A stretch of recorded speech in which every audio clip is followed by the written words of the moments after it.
თბილისის ისტორიულ გულში ივანე შავთელის ქუჩაზე მდებარეობს ქართული ხუროთმოძღვრების ერთ-ერთი უძველესი და უმნიშვნელოვანესი ძეგლი.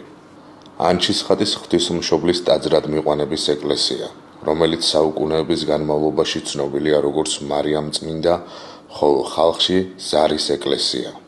ტაძარი მე-6 საუკუნეშია აგებული მეფე დაჩი უჯარმელის მმართველობის დროს. ცნობილი ქართველი მეცნიერი გიორგი ჩუბინაშვილი მიიჩნევდა, რომ ეს სწორედ ის მარიამწმინდა ეკლესიაა, რომელიც მოქცევაი ქართლისაის ქრონიკაშია მოხსენებული. ანჩის ხატი საუკუნეთა განმავლობაში საქართველოს კათოლიკოსების რეზიდენციას წარმოადგენდა და მჭიდროდ იყო დაკავშირებული ქვეყნის სულიერ და სახელმწიფოებრივ ცხოვრებასთან.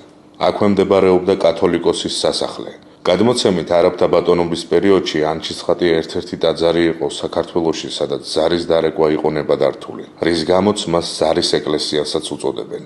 1675 წელს ტაძარი აღადგინა კათოლიკოსმა დომენტი მესამემ და ააგო ორსართულიანი სამრეკლო. ამ პერიოდიდან ანჩის ხატი კიდევ უფრო მეტად იქცა თბილისის სულიერ ცენტრად. მე-18 საუკუნეში ტაძარს ეწოდა სახელი ანჩის ხატი. მას შემდეგ, რაც აქ სამხრეთ საქართველოდან ანჩის მონასტრიდან გადმოასვენეს ბექა ოპიზარის მიერ მე-12 საუკუნეში მოჭედილი მაცხოვრის ხატი, პირი უფლისა. სწორედ ამ სიწმინისგან მიიღო ტაძარმა თავისი დღევანდელი სახელწოდება. დღეს ანჩის ხატის ტაძარში ინახება მრავალი სიწმინდე და ისტორიული საფლავი. მათ შორის წმინდა კათოლიკოს პატრიარქ ევდემოსისა და ბატონიშვილი მარიამის განსასვენებელი. ტაძრის მთავარი სიწმინდე, ანჩის ხატი იგივე პირი უფლისა დაცულია საქართველოს ხელოვნების სახელმწიფო მუზეუმში. ანჩის ხატი არა მხოლოდ არქიტექტურული ძეგლია, არამედ ქართული ხუროთმოძღვრების ისტორიისა და ეროვნული მეხსიერების ცოცხალი მატარებელია.